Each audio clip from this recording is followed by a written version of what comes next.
A 10-year-old boy dragged his unconscious mother to the vampire border, begging for help. "Sir, my mom didn't wake up," he whispered. What he didn't know, when morning came and sunlight hit him, he didn't burn. The vampire king turned pale, realizing the boy was something that shouldn't exist. And now, everyone wanted him. The guards smelled him before they saw him. Human sweat. Fear. And something else. Something that made both sentries at the north gate step back from their posts, hands instinctively moving to the silver-tipped spears mounted on the stone wall. "Hold," commanded Sergeant Blackwood, a vampire who'd been stationed at the Arizona border fortress for 73 years. He'd seen plenty of desperate humans try to cross into vampire territory. Usually they were running from something. Tonight felt different. The boy came into view, pulling a wooden cart that squeaked with every rotation of its makeshift wheels. He couldn't have been more than 10 years old, wearing a torn Diamondbacks baseball jersey and sneakers that had seen better days. His face was streaked with dirt and tears, and his arms, thin as birch branches, trembled as he dragged his burden up the moonlit path. "Please," the boy called out, his voice cracking. "Please, I need help. My mom, she didn't wake up." Blackwood exchanged glances with his partner, a younger vampire named Torres. In 73 years, he'd never heard that particular phrasing. Humans usually said their loved ones were hurt, or dying, or attacked. They didn't wake up. "Stop right there, kid," Blackwood ordered, descending the stone steps with practiced caution. The fortress of Sangre Rojo loomed behind him, all red sandstone and iron spikes, a monument to the uneasy truce between humans and vampires that had held for the last 2 decades. "You know humans aren't allowed past the markers without." "She saved me from the sun," the boy interrupted, and now Blackwood could see his face clearly in the moonlight. The kid's eyes were wild, pupils dilated with panic. "Yesterday afternoon. There was fire and she covered me, and then she wouldn't wake up." "Please, sir." The human doctors, they said they couldn't help her. They said maybe you could. Blackwood reached the cart and looked inside. His breath, unnecessary but habitual, caught in his throat. The woman lying in the cart was maybe 35, with the same dark hair as her son, and a face that might have been pretty before the burns. But it wasn't the burns that made Blackwood freeze. It wasn't even the smell of charred flesh that should have been attracting every scavenger for miles. It was the fact that she was regenerating. Slowly. Impossibly. He could see new skin forming at the edges of the blackened tissue, pink and vulnerable, growing at a rate no human body should achieve. Her chest rose and fell in shallow breaths, and when he leaned closer, he could hear her heartbeat, strong, steady, wrong. "Torres," he said quietly. "Get the king." "The king?" Torres's voice pitched higher. "Sarge, it's just a human woman." "Now, Private." Torres vanished in a blur of supernatural speed, leaving Blackwood alone with the boy and his impossible mother. The kid was staring at him with desperate hope, one small hand gripping the edge of the cart like it was the only solid thing in his world. "What's your name, son?" Aaron. "Aaron Mitchell. And that's my mom, Sarah." The boy's voice steadied slightly, as if giving information was something he could control. "We lived in Phoenix.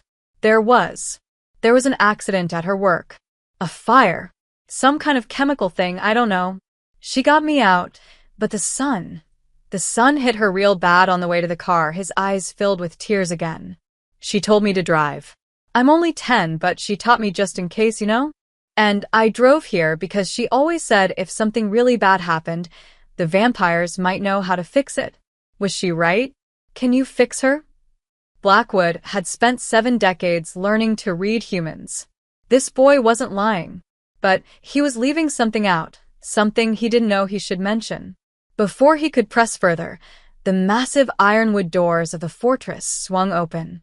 King Valerius emerged, and the temperature seemed to drop 10 degrees. He was tall, broad-shouldered, with the kind of presence that made even other vampires straighten their spines. His dark hair was pulled back, revealing a face that was simultaneously ageless and ancient, sharp cheekbones, pale skin that seemed to absorb moonlight rather than reflect it, and eyes the color of old blood.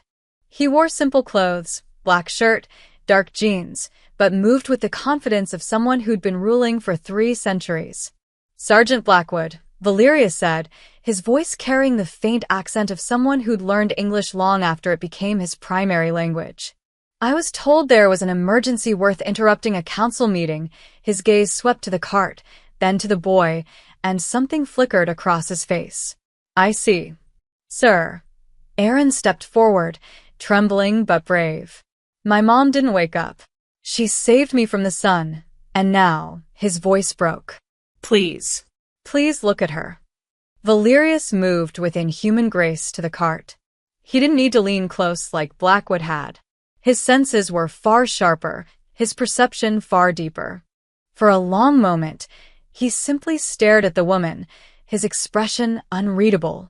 Then he whispered 2 words that made every vampire within earshot go still. Impossible. "She's..." He cut himself off, jaw tightening.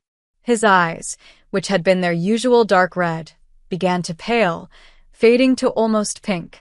Blackwood had only seen that happen once before, when a rogue vampire cell had tried to assassinate the king with a sunlight bomb. It was fear. Valerius turned to the boy, and his voice came out low and urgent. "Show me now. Show me everywhere the sun touched you." Aaron blinked, confused. "Me? But I'm fine. It was my mom who..." Show me now. The boy, frightened by the intensity, pulled up his sleeves. "No burns." He turned, showing his neck, his face, his arms. Nothing. Not even a hint of redness. "The sun hit you?" Valerius pressed. "Yeah, for I don't know, maybe a minute? While I was getting her in the car. But I'm okay. It's my mom who needs..." Valerius held up one hand, silencing him. Then he did something that shocked every vampire present. He knelt down to the boy's eye level, making himself vulnerable, making himself small. "Aaron," he said gently, "I'm going to help your mother. But first I need you to understand something very important. What happened to you and your mother, it shouldn't be possible. And because it's impossible, there are going to be people who are very, very interested in you both." He paused, weighing his next words carefully. "Some of those people might not have your best interests at heart. Do you understand?" Aaron shook his head, tears streaming down his face. "I just want my mom to wake up." Valerius stood, his decision made. "Blackwood, get a medical team to the infirmary immediately. Tell them to bring the solar lamps and Dr. Chen. Only Dr. Chen, no one else. Torres, lock down the north gate. No one in or out without my personal authorization." He turned back to Aaron. "Your mother is going to the infirmary. You're going to stay with me. And you're not going to leave my sight until I understand what's happening here. Is she going to be okay?" Aaron whispered. Valerius looked at the regenerating burns, at the impossible healing, at the woman who was transforming into something that shouldn't exist. When he answered, his voice was honest in a way that made Blackwood respect him even more. "I don't know, son. But I'm going to find out." As they carried Sarah Mitchell through the fortress gates, none of them noticed the figure watching from the shadows of the desert cliffs, a vampire in red robes, with a smile that promised nothing good. The word was already spreading through the underground networks. A sun blood had appeared, and the world was about to burn. The infirmary was a cold, sterile place carved into the mountain's heart, where ancient stone met modern medicine. Fluorescent lights hummed overhead, casting harsh shadows across stainless steel tables and glass cabinets filled with blood bags and surgical instruments designed for bodies that didn't follow human rules. Dr. Patricia Chen arrived within minutes, her white coat billowing as she rushed through the reinforced doors. She was human, one of the few allowed to work within vampire territory, and had spent 15 years studying the biological peculiarities of vampire physiology. But nothing in her career had prepared her for what lay on the examination table. "Jesus Christ," she breathed, pulling on latex gloves. "Valerius, what am I looking at?" The king stood by the wall, arms crossed, watching with the intensity of a predator. Aaron sat beside him on a metal chair, small and terrified, refusing to leave despite being offered water, food, a bed. The boy's eyes never left his mother. "That's what I need you to tell me, doctor," Valerius said. Chin approached Sarah Mitchell with practiced caution, pulling a penlight from her pocket. She examined the burns first, third-degree damage across 40% of the body, the kind that should require months of hospitalization and likely permanent scarring. Except the wounds were closing. Slowly, yes, but visibly. New tissue forming, pink and raw, pushing out the blackened dead skin like a snake shedding its scales. "This is regeneration," Chin murmured, more to herself than anyone else. "But the rate is all wrong. Too slow for vampire healing, too fast for human." She pressed her fingers against Sarah's wrist, checking the pulse. Heartbeats elevated. "Temperature is," she pulled back the thermometer, frowning. 99.8. Higher than normal, but not quite feverish. "Check her blood," Valerius ordered. Chin drew a sample, loading it into a portable analyzer she'd brought. The machine whirred for 30 seconds before displaying results that made her go pale. "That's impossible." "What is?" Valerius moved closer, reading the screen over her shoulder. "Her hemoglobin structure, it's changing. Look at these cells." Chin pointed to the microscopic image. "See these formations? They're developing what looks like, I don't even know how to describe it, protein sheaths? They're creating a protective coating around her red blood cells, something I've never seen before." "What does it protect against?" Valerius asked, though his tone suggested he already knew. "Based on the molecular structure?" Chin looked up at him, eyes wide. "UV radiation. This woman's body is adapting to survive sunlight exposure." The silence that followed was deafening. Aaron broke it, his voice small and confused.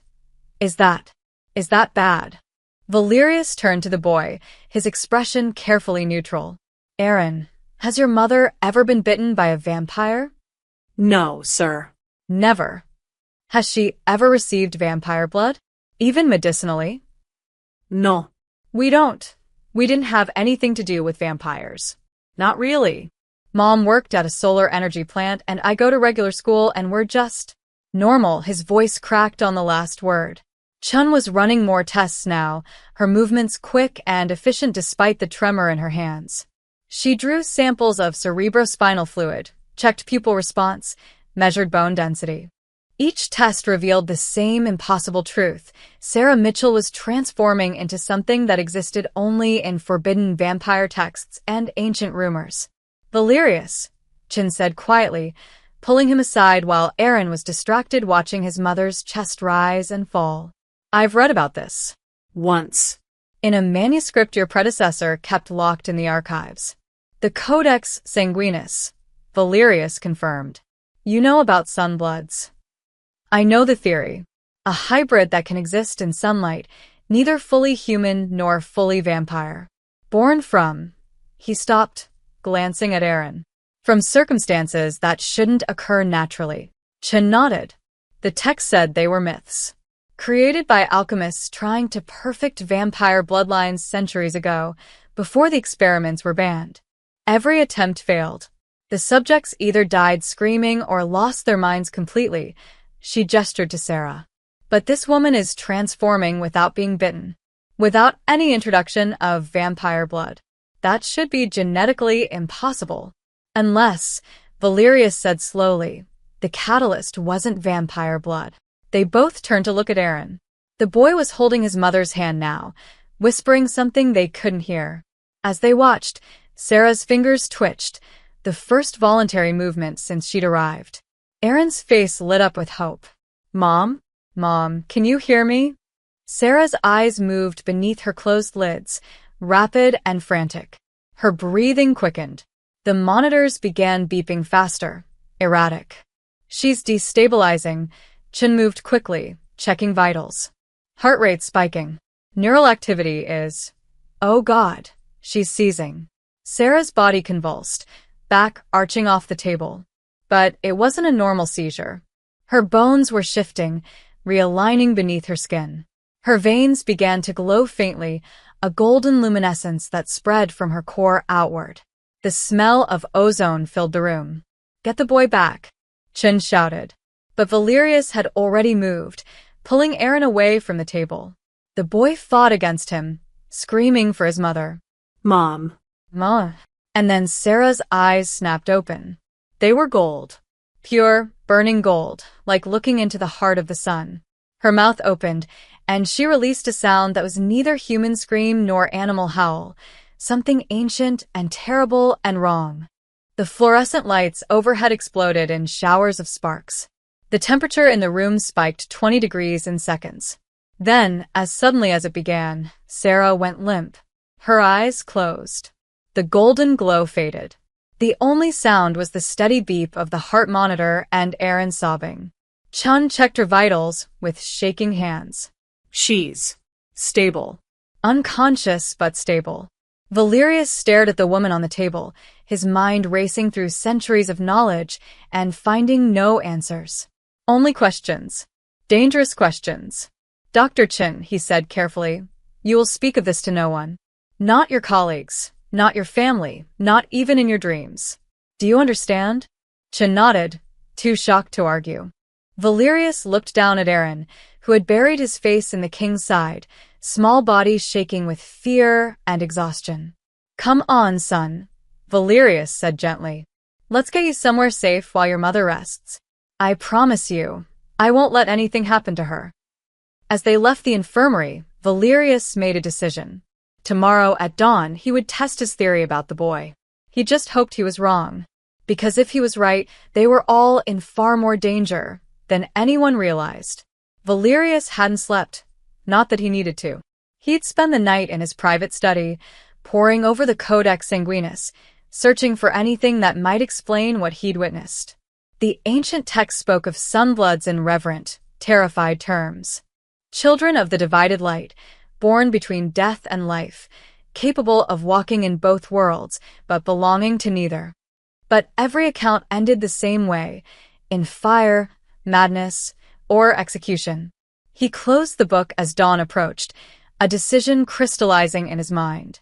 He needed to know the truth about Aaron Mitchell. And there was only one way to find out. The boy had been given a room in the residential wing, comfortable but windowless, as all vampire quarters were.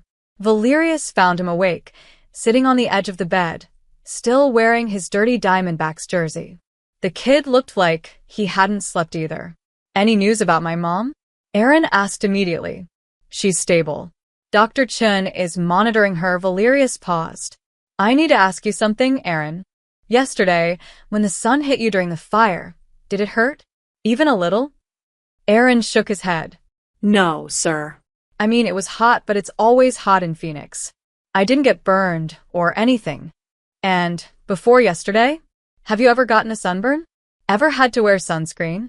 The boy's brow furrowed, thinking, Mom always made me put on sunscreen, but now that you mention it, I never actually burned. Not even that time we went to the Grand Canyon, and I forgot my hat. Mom said I was lucky. His eyes widened. Is that weird? Is something wrong with me too?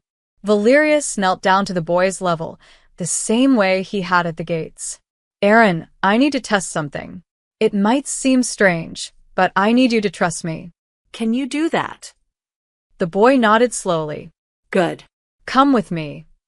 Valerius led Aaron through the fortress's winding corridors, up stone staircases that grew narrower and steeper. They passed confused guards who stared at their king escorting a human child to the upper levels.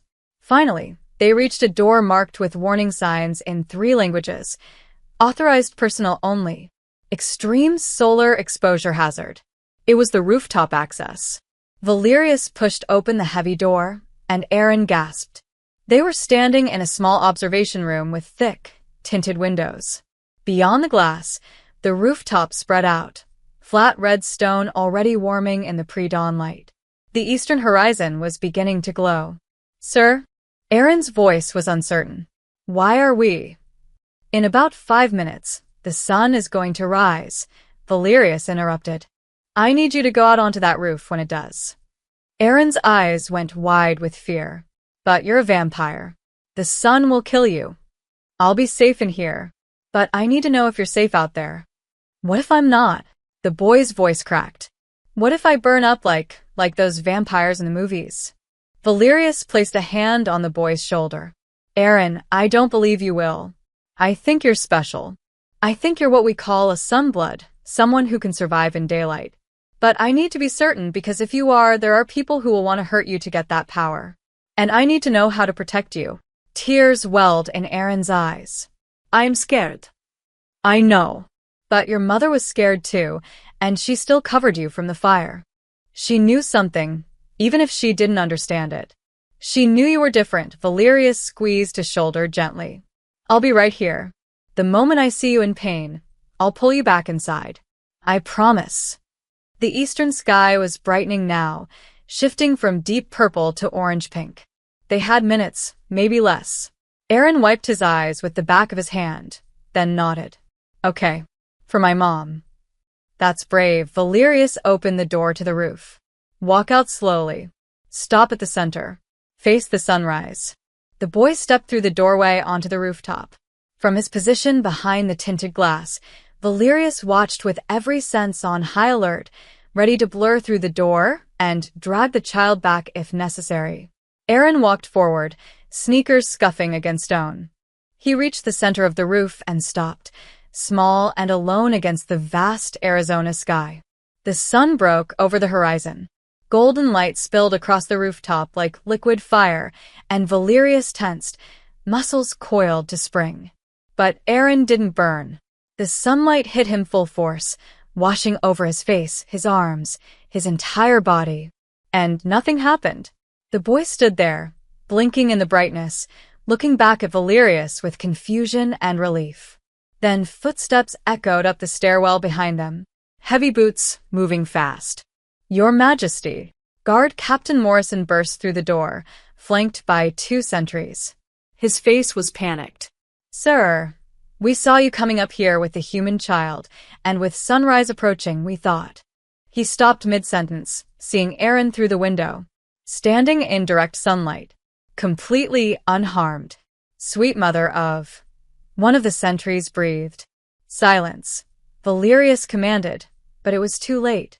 Morrison's expression had shifted from concern to shock to something far more dangerous, recognition of opportunity. Captain, Valerius said carefully, you will speak of this to no one. That's a direct order. Of course, Your Majesty, but Morrison's eyes were calculating, already planning. Should I bring the boy inside? The sun is getting higher. As if to test the point, Aaron raised his arms, letting sunlight pour over them. He actually smiled, the first real smile since he'd arrived. It feels good, he called out. It's warm, but it feels right. Valerius felt ice in his veins despite the morning heat. Morrison had seen. And Morrison was loyal to the throne, yes, but he was also ambitious. More importantly, he was close with the blood priesthood, the ancient order that had opposed many of Valerius's reforms. This was going to spread. Fast. Aaron, Valerius called. Come inside now, please. The boy obeyed, trotting back across the roof and through the door. As soon as he was inside, Valerius closed it firmly. Captain Morrison, I want a full lockdown of the fortress. No communications in or out without my personal encryption codes. Tell your men it's a security drill. Sir, with respect. Now, Captain. Morrison saluted stiffly and left with his sentries, but Valerius could hear them whispering even as they descended the stairs. He looked down at Aaron, who was examining his arms with wonder. I don't understand. Why doesn't it hurt me? Because you're a sunblood, Aaron. A true one. Maybe the first one born naturally in centuries. Valerius's jaw tightened. And that makes you the most valuable and most endangered person in vampire territory. Will they try to hurt my mom? Valerius wanted to lie, to reassure the boy. But he'd always believed children deserved honesty, even when it was hard. Some will want to study you both. Some will want to use you.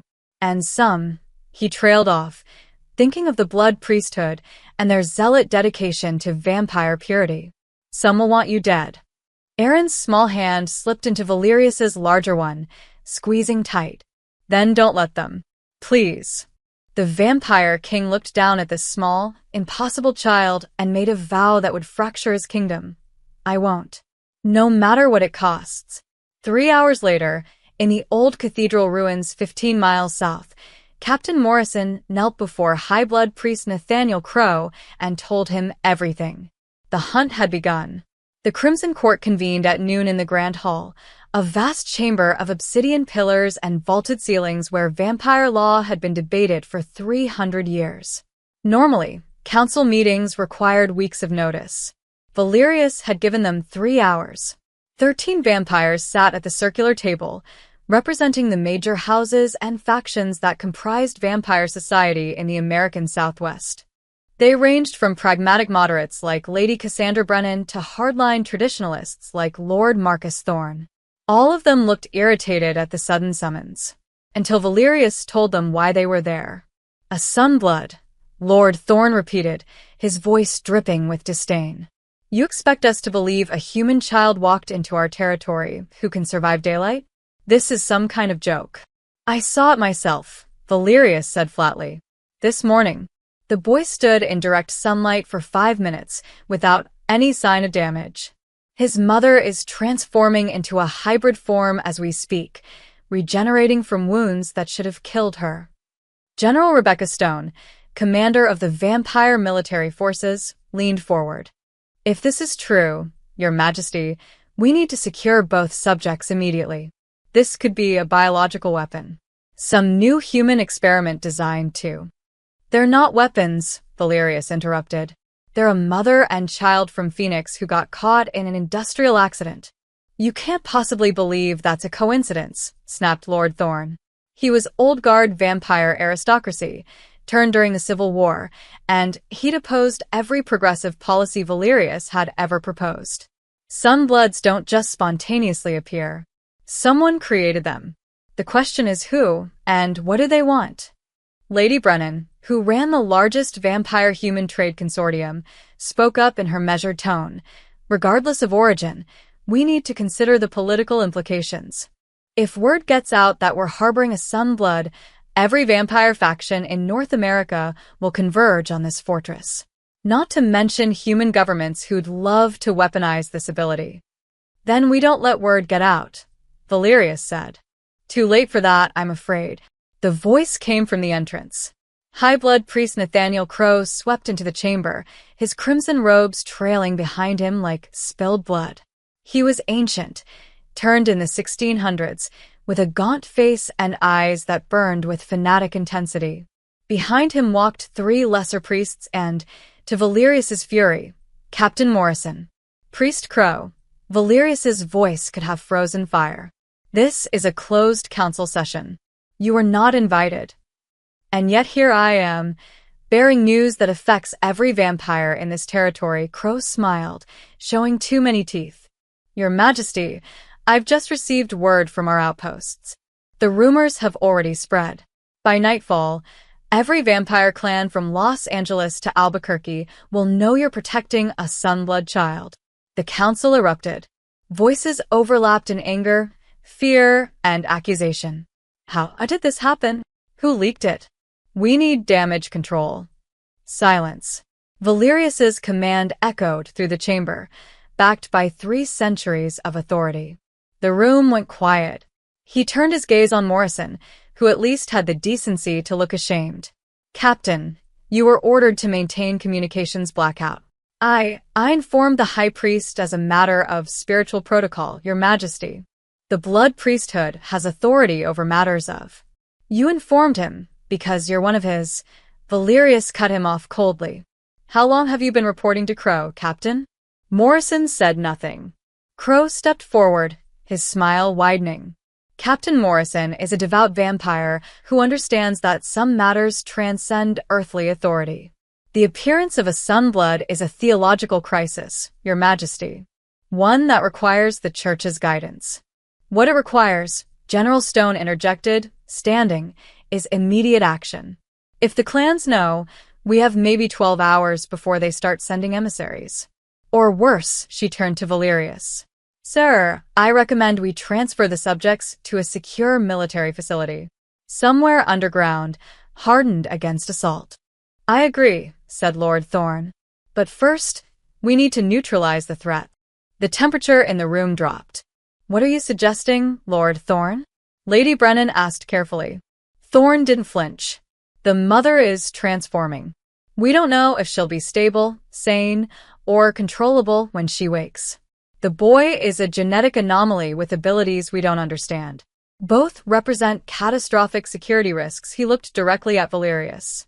"Execute them before they become weapons in someone else's hands." 3 council members nodded in agreement. 4 others looked uncertain. The rest remained carefully neutral. Valerius stood slowly, his chair scraping against stone. When he spoke, his voice was quiet, but everyone in the room heard it as clearly as thunder. "Touch the child, and you answer to me." The words hung in the air like a declaration of war. Lord Thorn's eyes widened. "Your Majesty, you can't be serious. For a human boy."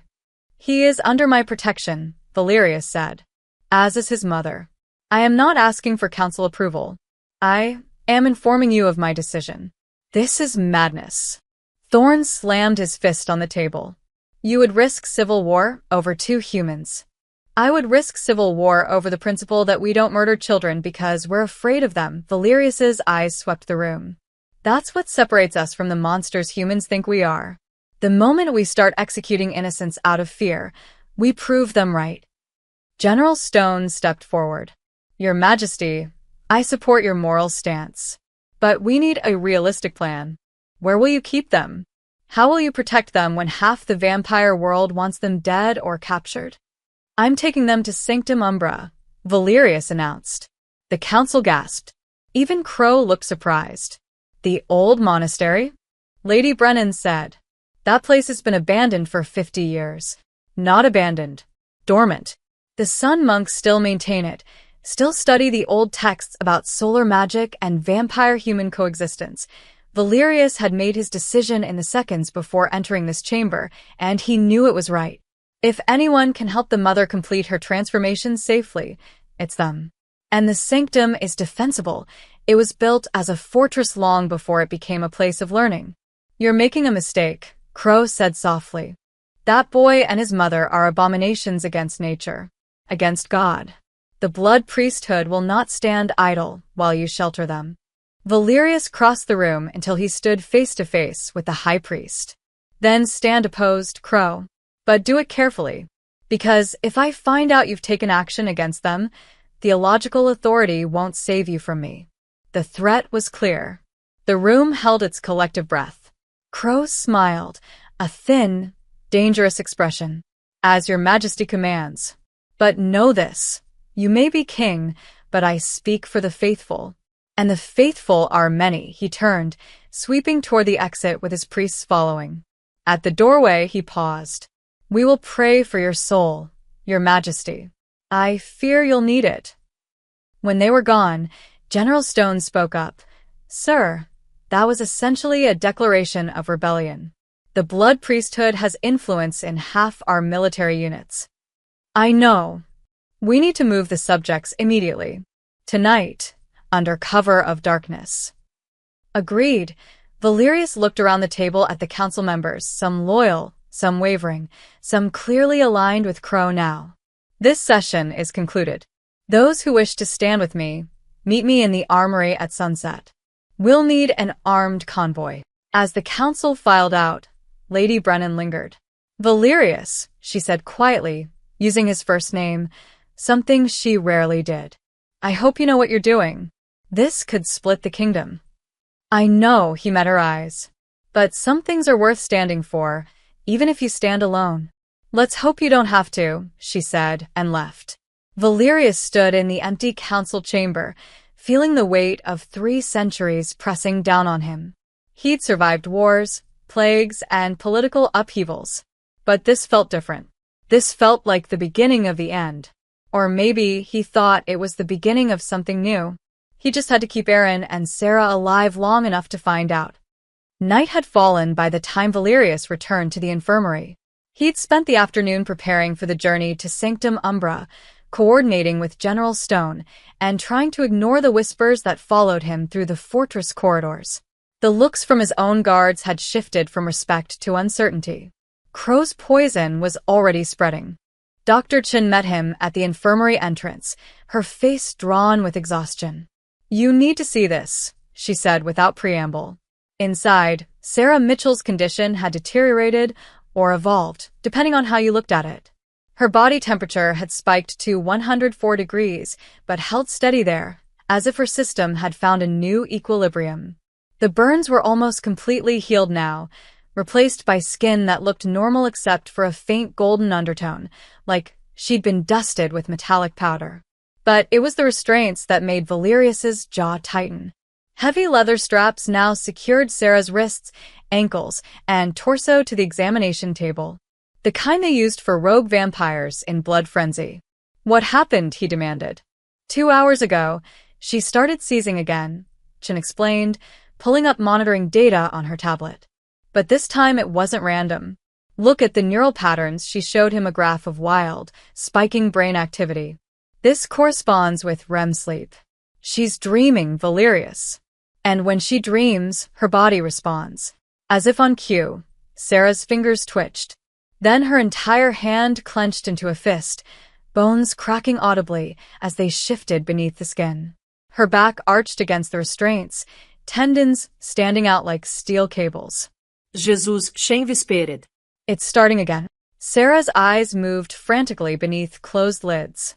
Her mouth opened and a low moan escaped, not of pain, but of rage. The golden glow returned, spreading through her veins like liquid light. The temperature in the room spiked noticeably. Then she screamed.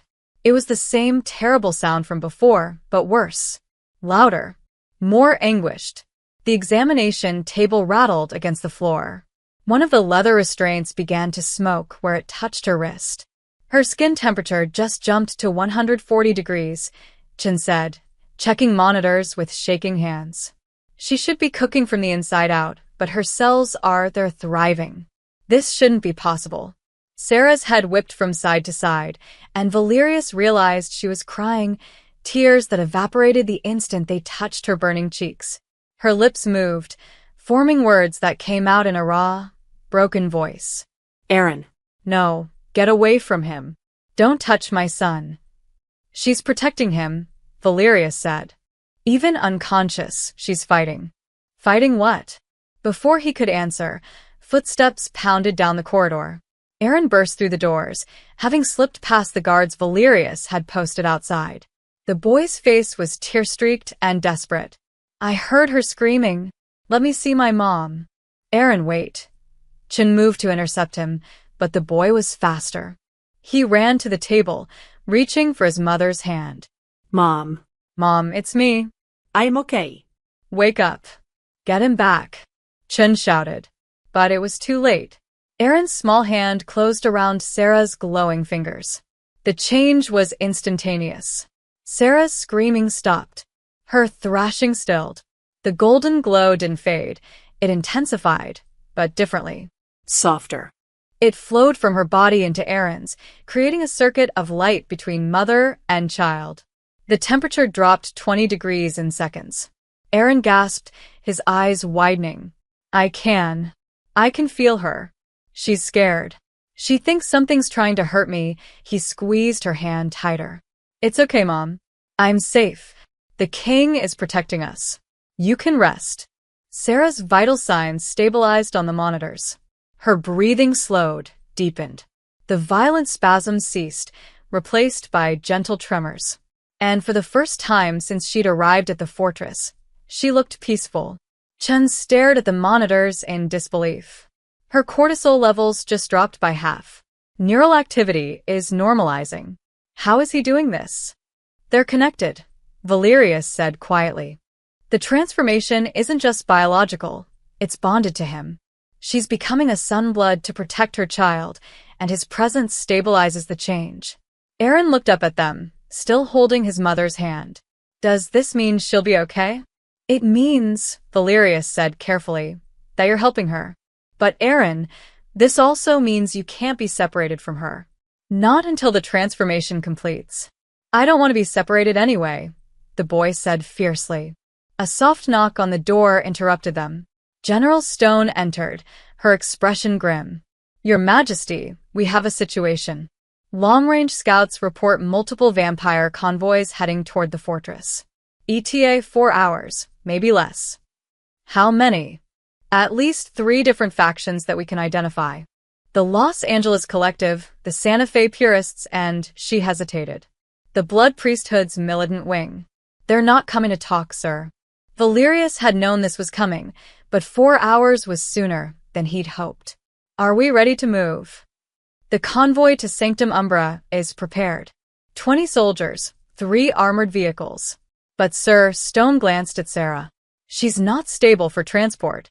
If we move her, and she has another episode in transit, then she'll have it with her son present, Valerius decided. We can't wait. If we're still here when those factions arrive, this fortress becomes a war zone. Chun stepped forward. I'm coming with you. She'll need medical support. Doctor, it's going to be dangerous. I didn't spend 15 years studying vampire biology to abandon a patient this fascinating, Chun said firmly. Besides, you'll need someone who understands what's happening to her. Valerius nodded. Get her ready for transport. Use the mobile medical unit, keep her on monitors, and keep the boy close. As Chun began preparations, Aaron tugged on Valerius' sleeve. Sir? Why do those other vampires want to hurt us? Valerius knelt down, looking the boy in the eyes. Because people fear what they don't understand. And your mother is becoming something that no one has seen in centuries, something that challenges everything vampires think they know about themselves. Are you scared of us? The question was so direct, so innocent, that Valerius had to smile despite everything. Honestly? A little. But I'm more interested than afraid. And I think he paused, choosing his words carefully. I think maybe you and your mother represent something important. A bridge between our worlds. And bridges are worth protecting. Aaron smiled, a small, fragile thing.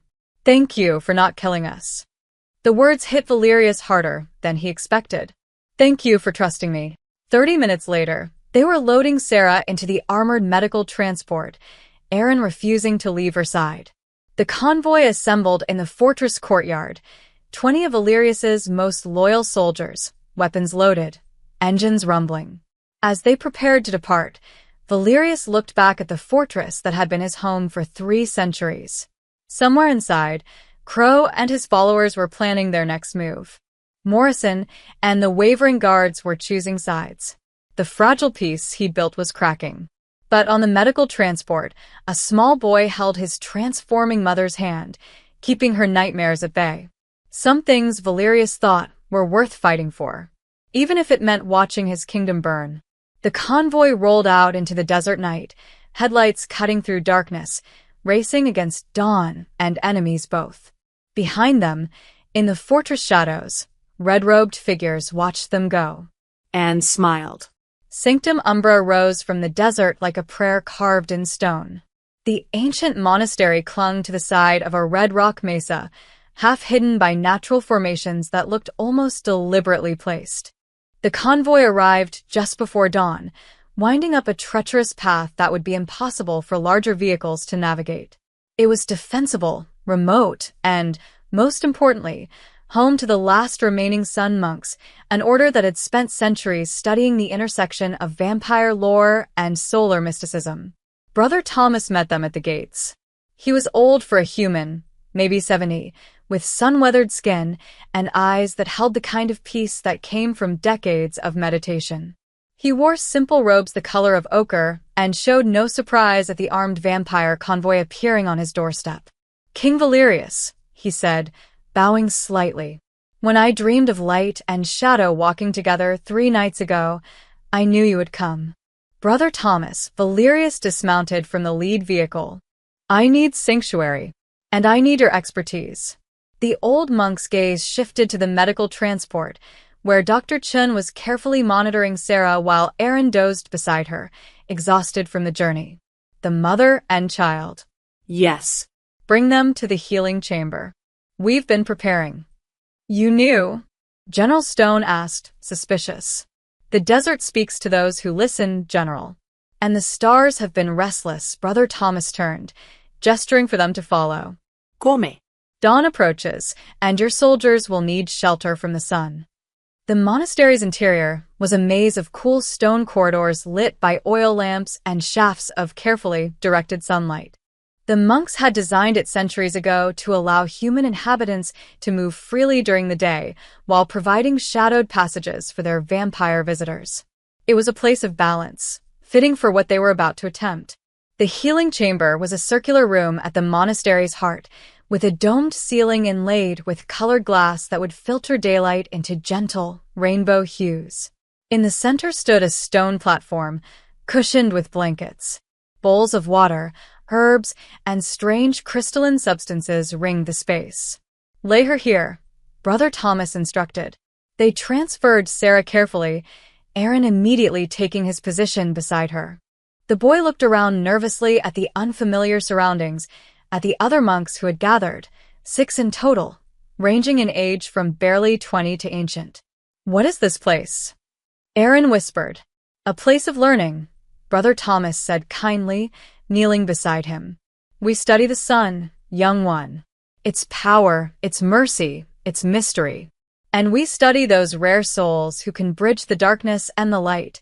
He looked at Sarah with something like reverence.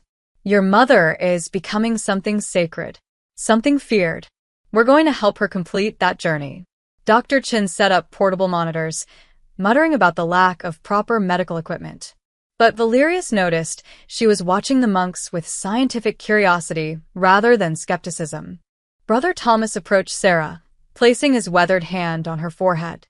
His eyes closed, and for a long moment, he was silent. When he opened them again, his expression was troubled. "The transformation is fighting itself," he said. "Her human nature resists what her body is becoming. The pain of that conflict is what causes the episodes." He looked at Valerius. "This is not vampire conversion, Your Majesty. This is something older. Something that predates the curse that made your kind." "What are you saying?" Valerius asked. "I'm saying that the first sunbloods were created by vampires trying to improve their bloodline. They were created by the sun itself, in response to the darkness vampires brought into the world. A balance mechanism. A bridge species." Brother Thomas gestured to Aaron. "And this child is not a product of the mother's transformation. He was always a sunblood. He was born this way." "That's impossible," Dr. Chin said. "I reviewed his medical records. He's been a normal human child his entire life." "Has he?" The old monk smiled gently. "Or has he simply never been tested, never exposed to the specific circumstances that would reveal his nature?" He turned to Aaron. "Child, have you ever been truly sick? Broken a bone? Had an injury that took more than a day or 2 to heal?" Aaron thought about it, his young face scrunching in concentration. "No. Mom always said I was tough. Even when kids at school got the flu, I never caught it. And I fell off my bike last year really bad, thought I broke my arm, but by the next morning it was fine." He looked up at Brother Thomas with wide eyes. "What does that mean?" "It means you've always been special. And when your mother was exposed to intense solar radiation during the fire, her body recognized what you are. Her love for you, her desperate need to protect you, triggered a transformation, her human DNA attempting to match yours, to become what you are so she could survive in your world." Valerius absorbed this information, his mind racing. If the boy was born a sunblood naturally then others might be born naturally as well, Brother Thomas finished. Hidden among the human population, their gifts never manifesting because the right circumstances never arose. Your Majesty, you may be looking at the next stage of human evolution, or perhaps a very old stage returning. One of the younger monks, Sister Elena, stepped forward with a clay bowl filled with luminescent liquid. "Brother Thomas, the solar essence is prepared." "Good." The old monk turned to Aaron. "Young one, what we must do now will seem strange, but it's the only way to help your mother. Her transformation is incomplete because she's fighting it, but you can show her body the way forward. You can stabilize her change by sharing your essence with her." "How?" Aaron asked, voice small but brave. "By giving her your blood." Dr. Chen immediately protested. "Absolutely not. He's a child, you can't." Only a few drops, Brother Thomas said calmly. Mix with solar essence and administered at dawn, when the sun's power is strongest. The boy's sun blood will act as a template, guiding her transformation to completion. Aaron looked at his mother, who had begun to stir again, her face creasing with pain even in unconsciousness. Then he looked at Valerius, seeking permission or reassurance, or both. Valerius knelt beside the boy. Aaron, this is your choice. I won't force you to do anything that frightens you. Will it hurt her? Aaron asked Brother Thomas. The opposite. It will end her pain. The boy held out his hand without another word. Then do it. Sister Elena produced a small, sterilized needle. She pricked Aaron's finger. He barely flinched and collected 3 drops of blood in the bowl. The moment his blood touched the solar essence, the liquid blazed bright gold, illuminating the entire chamber. The monks gasped. Even Brother Thomas looked awed. I've never seen it react so strongly, he whispered. Child, your power is extraordinary. As dawn light began filtering through the colored glass dome, the monks positioned themselves around Sarah. They began to chant, low, rhythmic sounds in a language Valerius didn't recognize but felt in his bones. Brother Thomas carefully lifted Sarah's head and placed the bowl to her lips, letting a single drop of the glowing mixture fall onto her tongue. The reaction was immediate and dramatic. Sarah's eyes snapped open, gold and blazing. She sat up straight, the blankets falling away, and threw her head back. Golden light erupted from her body, filling the chamber with warmth that made even the vampires present feel something like comfort. Her skin rippled, bones shifting one final time, and then stillness. Silence. Sarah Mitchell lowered her head and looked at her hands. They were marked with golden veins just beneath the skin, glowing faintly. Her eyes, when they found her son, were still gold but somehow softer. Human but other. Aaron, she whispered, her voice rough from disuse. Mom. The boy threw himself at her, wrapping his arms around her neck. She caught him, holding him close, and began to cry, tears that no longer evaporated but rolled down her cheeks like liquid sunshine. Oh God, baby. I'm so sorry. I'm so sorry you had to see. You saved me. Aaron sobbed into her shoulder. You saved me from the fire. Always, Sarah said fiercely. I'll always save you. Brother Thomas smiled, satisfied. Dr. Chun was frantically taking readings, her scientific mind both delighted and overwhelmed. General Stone looked relieved that at least one crisis had been averted. But Valerius was watching Sarah's eyes, and in them, he saw not just the joy of reunion, but something else. Something that made his centuries-old instincts scream warning. She saw the danger. She understood what was coming. And when her gaze met his, she mouthed a single word. Run. 10 miles south of Sanctum Umbra, in the crumbling ruins of Our Lady of Sorrows Cathedral, High Blood Priest Nathaniel Crow stood before an altar stained with centuries of offerings. Moonlight filtered through shattered stained glass, casting fractured colors across the faces of the 12 vampires gathered before him. These were not his usual congregation of faithful believers. These were lords, generals, and commanders, vampires with power, resources, and grievances against their king. Brothers and sisters, Crow began, his voice carrying the weight of religious authority, we stand at a crossroads. Our king is chosen to protect abominations, creatures that violate the natural order established when our progenitors first received the dark gift. Lord Marcus Thorne stood among them, arms crossed. Get to the point, priest. We didn't come here for a sermon. Crow's smile was thin and cold. Very well. Direct speech, then. Valerius has taken the Sunblood child and his mutant mother to Sanctum Umbra. He has 20 soldiers with him, loyal, but not fanatics. The monastery is defensible, yes, but it's also isolated. Cut off from reinforcements. You want us to attack a sacred monastery? Asked Lady Victoria Zhang, commander of the Santa Fe territory. That's a line even I'm hesitant to cross. I want us to retrieve a resource that could change the balance of power forever, Crow corrected. The boy's blood sisters and brothers. His blood can create sunbloods. Imagine an army that can operate in daylight.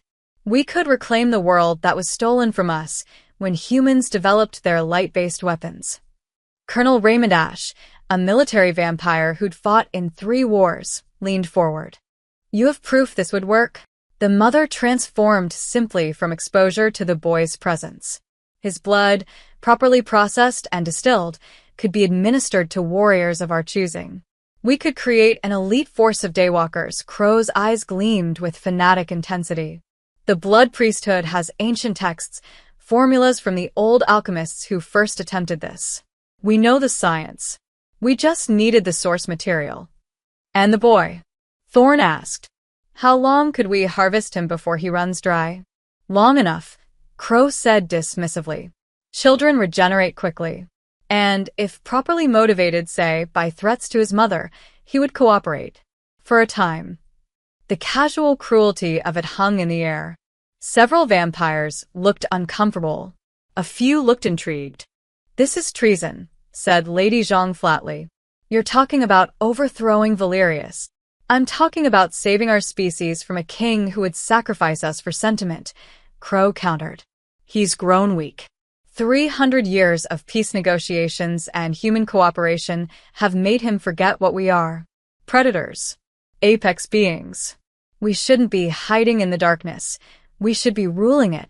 Inspiring speech. Came a voice from the shadows. But you're missing something.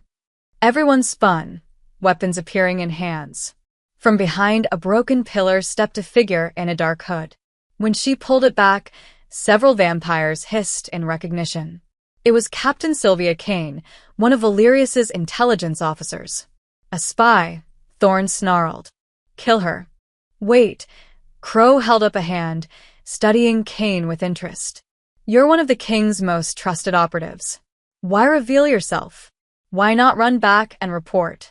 Kane smiled, and it wasn't pleasant. Because I've been listening to Valerius preach about vampire-human cooperation for 50 years, and I'm tired of it.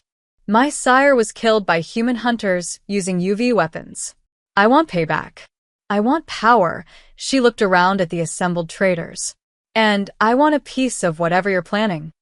How do we know you're not a double agent? Colonel H demanded. You don't, Kane said simply. But I can tell you that Valerius has only 20 soldiers at Sanctum Umbra. I can tell you their defensive positions, their patrol routes, and most importantly, I can tell you about the service tunnels beneath the monastery. The old smuggling routes the monks used during the vampire wars. They were sealed off, but I know where the entrances are. Crow's smile widened. Continue. The monks trust me. I've visited Sanctum Umbra before on diplomatic missions. I could get inside, unlock the tunnels from within, and your forces could infiltrate directly into the healing chamber where they're keeping the mother and child. She paused. But I want command of the Sunblood program once we have the boy. And I want Thorn's territory. Absolutely not, Thorn began. Done, Crow interrupted. You'll have both. Now these tunnels. How many vampires could move through them simultaneously? As Kane spread out maps on the dusty altar, detailing the monastery's vulnerabilities, none of them noticed the small figure pressed against the outside wall of the cathedral, listening through a crack in the stone. Brother Michael, the youngest monk from Sanctum Umbra, had been sent to a nearby village for supplies. He'd taken shelter in the ruins when he'd heard voices, vampire voices, and curiosity had overcome caution. Now, his heart hammering, he understood. They were going to attack. They were going to take Aaron. He had to warn them. Michael crept away from the cathedral as silently as possible, but ancient stone betrays the living. His foot caught on rubble, sending a small cascade of pebbles clattering down. Inside, conversation stopped. What was that? Colonel Ash moved toward the wall with supernatural speed. Outside, Kane said, already running. Someone was listening. They burst from the cathedral in a blur of motion, spreading out to search. Michael ran, his old legs pumping, his breath coming in gasps. The village was 2 miles away. The monastery was 10.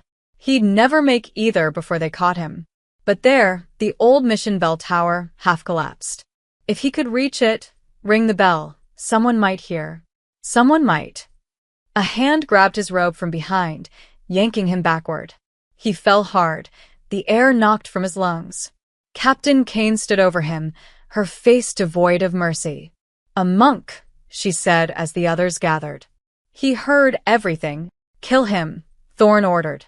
But Crow knelt beside Michael, studying his terrified face. No. Not yet. He leaned close, voice soft as poison. Tell me, brother, how loyal are you to your monastery? To your brothers and sisters there? Michael said nothing, lips pressed tight. I thought so. Crow stood. Captain Kane, how quickly could we move on Sanctum Umbra? With proper preparation? 48 hours. We'd need to coordinate forces, gather weapons. We don't have 48 hours, Crow interrupted. This one will be missed. They'll realize something's wrong. We move tonight. Gather everyone you can. We attack at dawn. Dawn. Colonel Ash looked incredulous. That's suicide for most of our forces. The boy can withstand sunlight, Crow reminded him. His mother too now. If we attack in darkness, they have every advantage. But at dawn, when the king's soldiers must retreat to shadows and the monks are distracted by morning prayers, we strike. We use the tunnels to bypass their defenses. We take the sunblood and disappear before they can mount a proper response. Kane nodded slowly. It could work. Risky, but possible. Then it's decided. Crow looked down at Brother Michael. As for this one, he comes with us. Insurance, in case the monks prove uncooperative, he smiled. After all, even holy men value their brothers' lives. They bound Michael's hands with wire and gagged him with cloth. As they dragged him toward their vehicles, the old monk thought of Aaron, that brave little boy who'd offered his blood to save his mother. He thought of Sarah, newly awakened and vulnerable. He thought of Valerius, who'd risked everything to protect them. And he prayed that somehow, someway, they would be ready for what was coming. But in his heart, Brother Michael knew the truth. Dawn was only hours away, and no one at Sanctum Umbra knew the enemy was already at their gates. Morning light filtered through the monastery's colored glass, painting Sarah's golden-veined skin in shades of amber and rose. She sat in the training courtyard with Aaron, both of them blinking in sunlight that would have killed any normal vampire. Dr. Chen watched from the shaded colonnade, taking notes. Valerius stood beside her, his position carefully calculated to keep him in shadow. Your son is remarkable, Chen murmured, watching Aaron extend his hand toward a wilted cactus plant. The boy's palm began to glow softly, and within seconds, the plant straightened, blooming with pink flowers that shouldn't appear for months. He doesn't even realize what he's doing, Sarah said, voice still rough but growing stronger. Aaron, baby, how does that feel? Warm, the boy said, staring at his glowing hand with wonder. Like the sun is inside me, and I can share it. He moved to another plant, then another, leaving a trail of impossible blooms in his wake. Brother Thomas emerged from the meditation hall, flanked by Sister Elena. The child is pure solar essence given human form, the old monk observed. In all my years studying the texts, I've never seen power manifest so naturally. Can he control it? Valerius asked. If someone attacks him, then he needs to learn to fight, Sarah interrupted, her tone leaving no room for argument. She stood, testing her new body. The transformation had left her stronger, faster. When she moved, there was a fluid grace that hadn't been there before. Brother Thomas, you said this place was also a training ground during the vampire wars. It was, the monk confirmed. We trained human defenders in techniques to survive encounters with vampires. The old practice yards are still intact. Good. Because my son isn't running from anyone. Sarah's eyes, still that unsettling gold, fixed on Valerius. You know they're coming for us. I can feel it. Something's wrong. Valerius didn't insult her by denying it. General Stone has scouts posted on every approach. We'll have warning before. A bell rang sharply 3 times. The alarm signal. General Stone appeared at the courtyard entrance, her expression grim. Your Majesty. Brother Michael didn't return from the supply run. He was due back 2 hours ago. Brother Thomas's weathered face went pale. Michael is never late. He's the most punctual soul I've ever known. Could he have had an accident? Chen asked. Or he could have been taken, Valerius said quietly. To prevent him from warning us, he turned to Stone. Pull all perimeter guards back to the monastery proper. Prepare for siege. They're coming sooner than we thought. Sarah grabbed Aaron's hand. How long do we have? Hours at most. Maybe less. Valerius looked at the boy, this small child who'd been thrust into a war he didn't understand. We need to prepare him. Prepare me for what? Aaron asked, fear creeping into his voice. Sarah knelt beside her son, taking both his hands in hers. Baby, listen to me. Those vampires who want to hurt us, they're going to try to take you, to use your blood to make weapons. We can't let that happen. So we fight, Aaron said, trying to sound brave. So we teach you to fight, Sarah corrected. She looked up at Valerius. You've been a warrior for 300 years. Teach my son to survive. For the next 2 hours, Sanctum Umbra transformed into a war camp. General Stone positioned soldiers at every entrance, armed with UV grenades and silver-tipped weapons. Dr. Chen prepared the medical station for casualties. The monks laid blessing wards and protective symbols that might slow, if not stop, an assault. And in the training yard, Valerius taught a 10-year-old boy how to stay alive.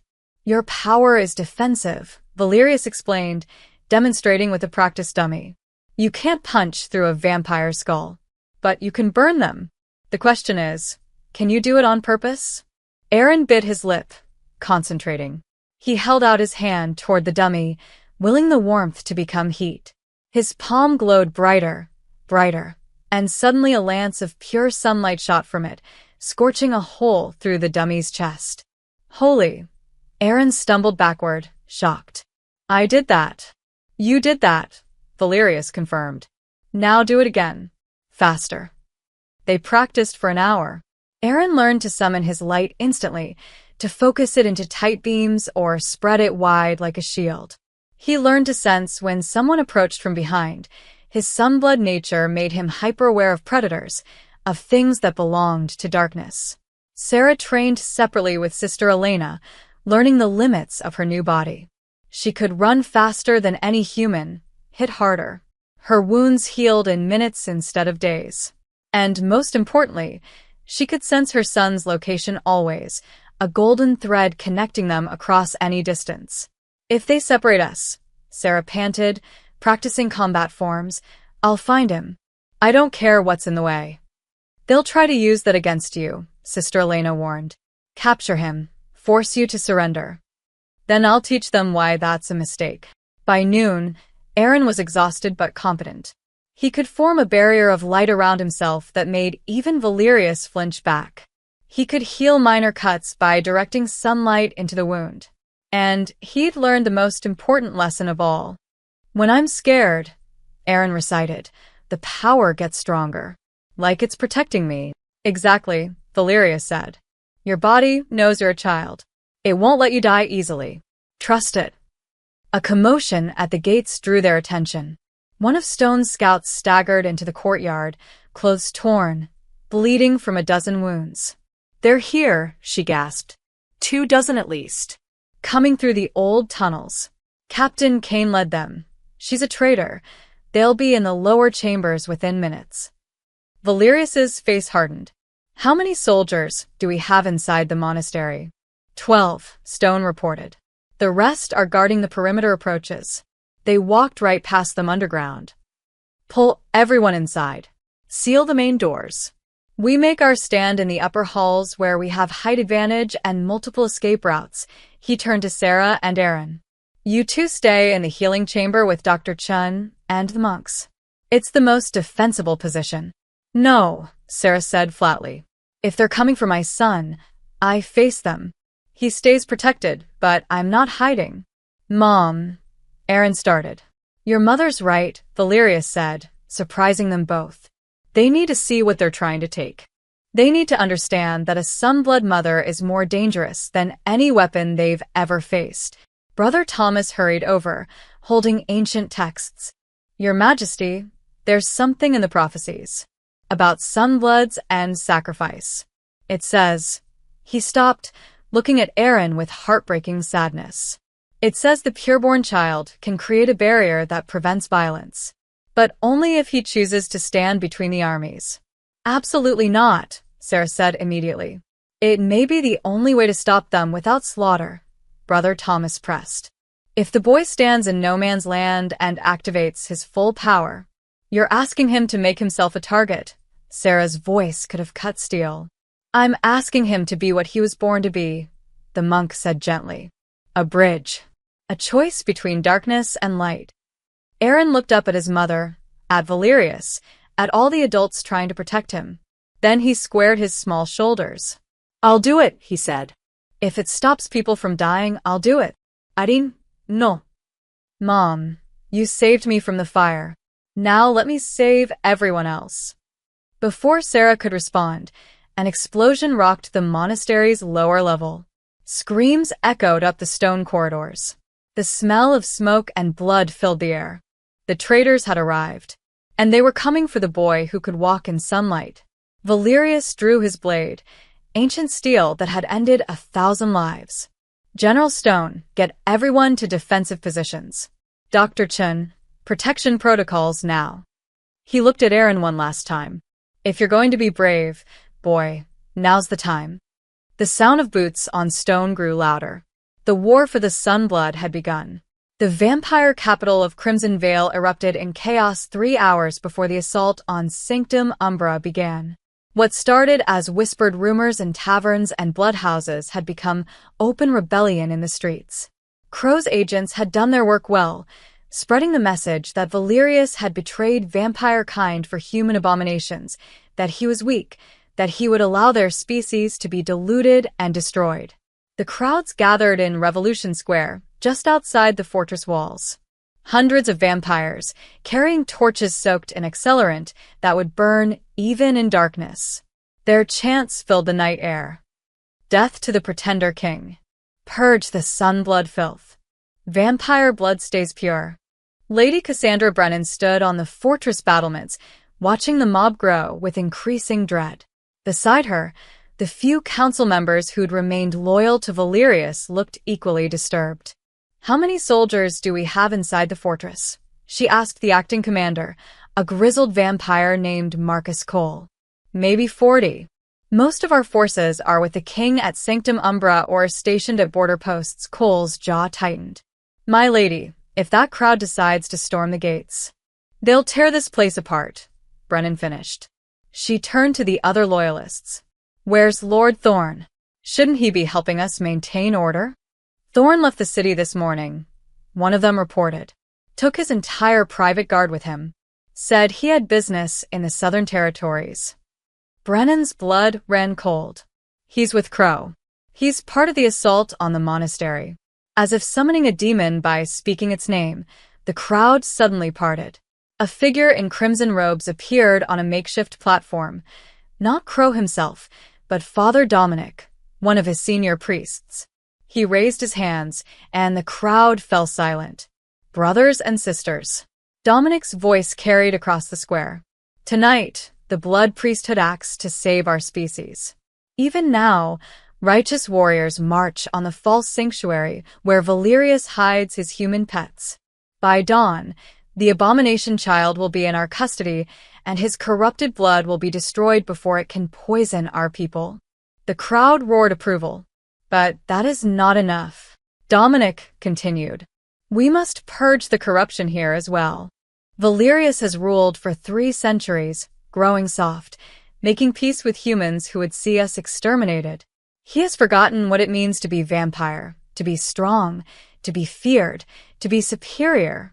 Another roar, louder this time. The mob pressed closer to the fortress gates.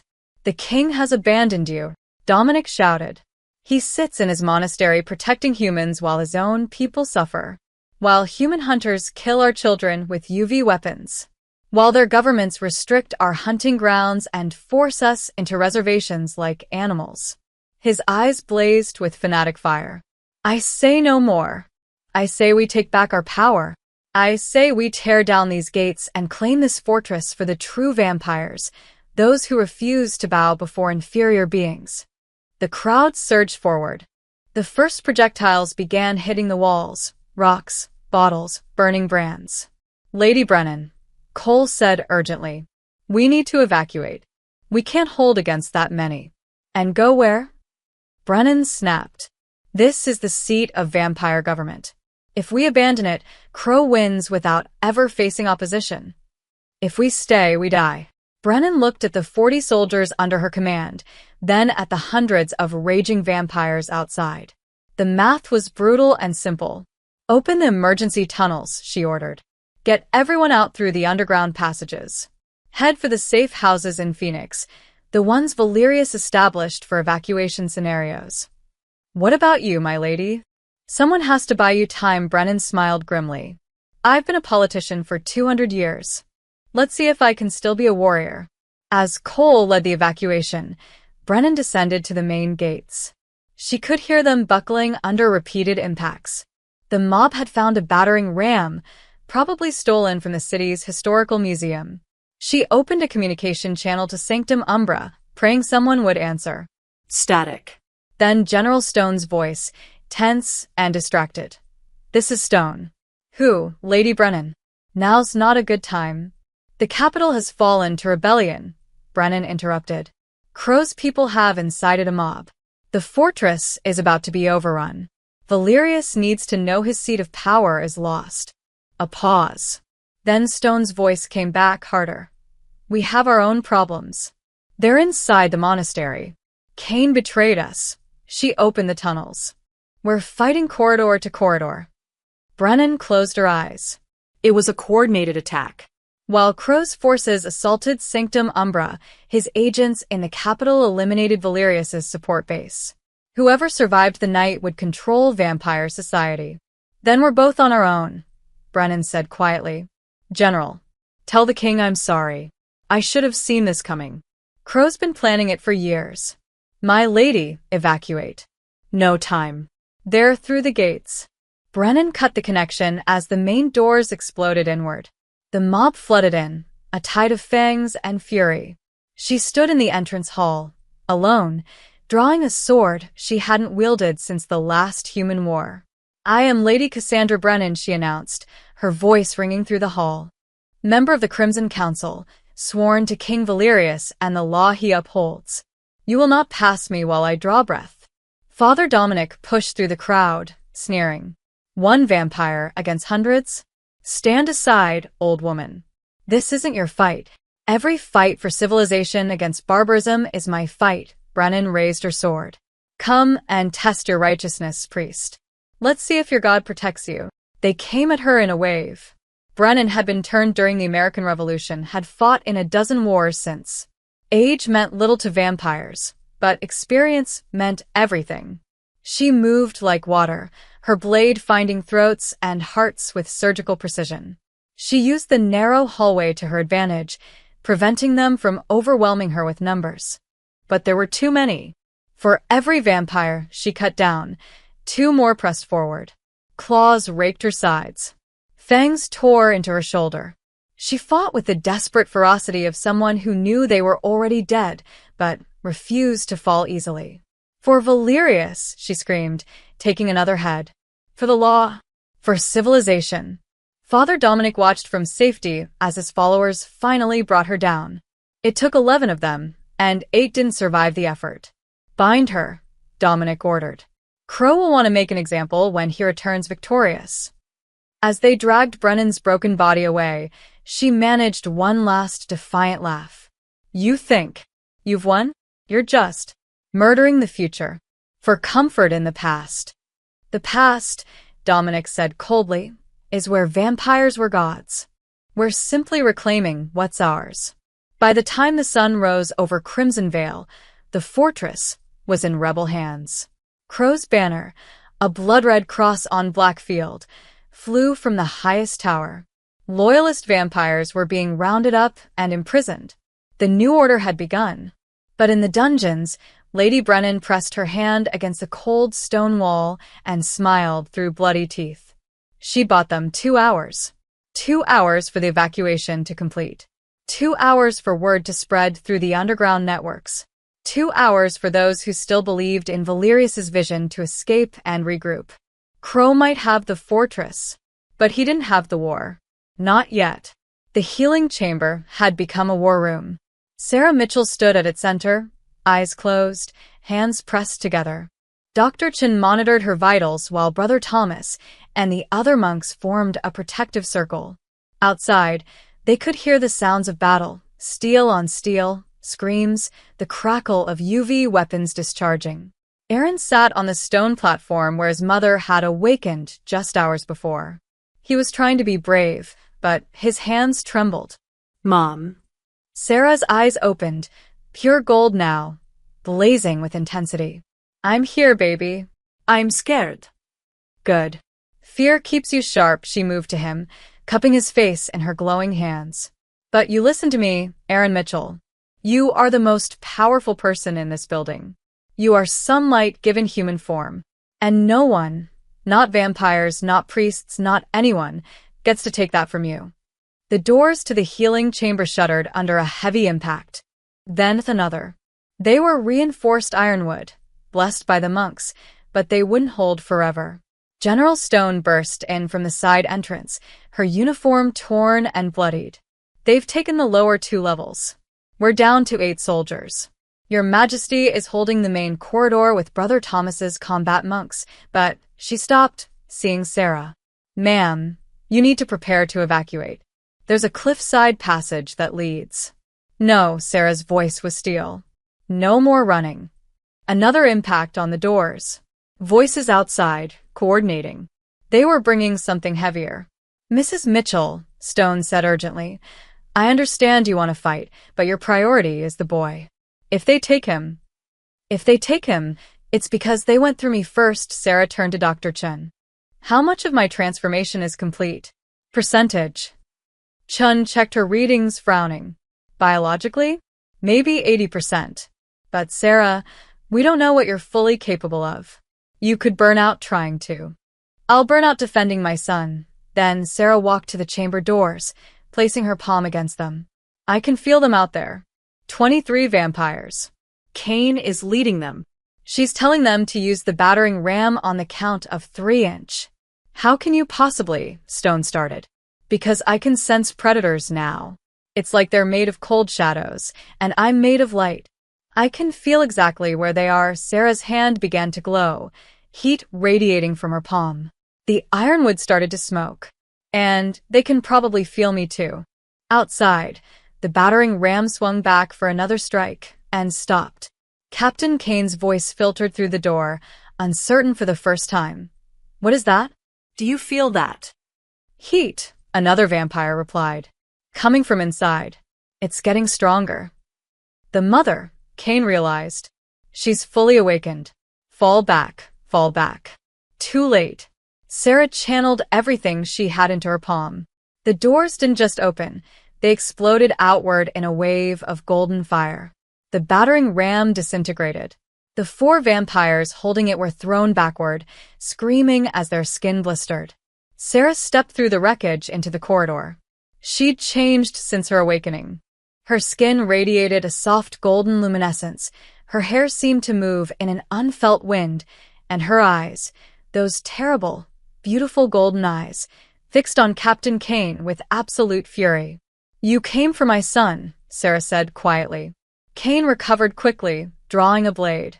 Mrs. Mitchell, you don't understand what's at stake. Your boy could save our species. By being a blood bag? Sarah's hands ignited with solar fire. By being drained and studied and used until there's nothing left? I don't think so. You're one woman against 20 of us, Kane said, though she sounded less certain than before. Sarah smiled, and it was terrifying. Honey, I'm not a woman anymore. I'm a mother. And there's nothing in this world more dangerous than that. She moved. Not with vampire speed, with something else. Solar teleportation, Brother Thomas would later call it. She flickered like a sunbeam, appearing beside Kane before the captain could react. Sarah's burning hand closed around Kane's throat. "You betrayed people who trusted you," Sarah said, lifting Kane off the ground with impossible strength. "You put my son in danger. Give me one reason I shouldn't burn you to ash right now." Kane clawed at Sarah's grip, her skin smoking. "The priesthood will never stop. They'll hunt him forever." "Then I'll fight forever." Sarah threw Kane down the corridor like a rag doll. The captain smashed into 3 other vampires, and all 4 went down in a tangle. The remaining rebels attacked as one. It wasn't a fight. It was a demonstration. Sarah moved through them like avenging light, every touch burning, every strike devastating. She didn't use weapons. Her body had become one. A vampire lunged at her back. She spun, and his face met her palm, erupting in golden flames. 2 more tried to flank her. She stamped her foot, and a wave of solar energy radiated outward, sending them flying. Dr. Chen watched from the healing chamber doorway, her scientific mind struggling to process what she was seeing. That's not possible. The energy output alone should kill her. "She's protecting her child," Brother Thomas said simply. "A mother's love is the most powerful force in any universe. When you combine it with sunblood abilities," he shook his head in awe. "We're witnessing something sacred." Aaron had come to stand beside them, watching his mother fight. Tears streamed down his face, not from fear, but from overwhelming emotion. "She's so strong," he whispered. Within 2 minutes, the corridor was clear. 15 vampires lay unconscious or fleeing. Kane was nowhere to be seen. She'd escaped during the chaos. Sarah stood amid the wreckage, breathing hard, her body still glowing like a second sun. Then she stumbled. "Mom." Aaron ran to her. "I'm okay," Sarah gasped, but she clearly wasn't. Her glow was flickering. "Just used too much, too fast." Dr. Chen rushed over with medical equipment. "Your core temperature is 160 degrees. You should be dead. Sarah, you need to rest." "Can't." Sarah forced herself upright. "Kane got away. She'll regroup, bring more. We need to." A new voice cut through the chamber. "You need to listen to your son." Everyone turned. Valerius stood in the corridor entrance, his own blade dripping black blood. Behind him were the remnants of his soldiers and several wounded monks. He looked at Sarah with something like respect. "That was impressive, Mrs. Mitchell. But you're right, they'll regroup. Crow has more forces coming. And I just received word from Lady Brennan that the capital has fallen to rebellion. We're surrounded, outnumbered, and running out of time." Sarah met his eyes. "What are you saying?" "I'm saying there's only one way to end this without everyone dying." Valerius looked at Aaron. "The boy. He needs to be seen. He needs to make a choice that both sides can witness." "No," Sarah said immediately. "You're not using my son as..." "Mom." Aaron's voice was small but firm. He stepped forward, looking up at the Vampire King. "Brother Thomas told me about the prophecy, about standing between armies. If I can stop the fighting, by making yourself a target, by making myself heard." Aaron took his mother's glowing hand in his small one.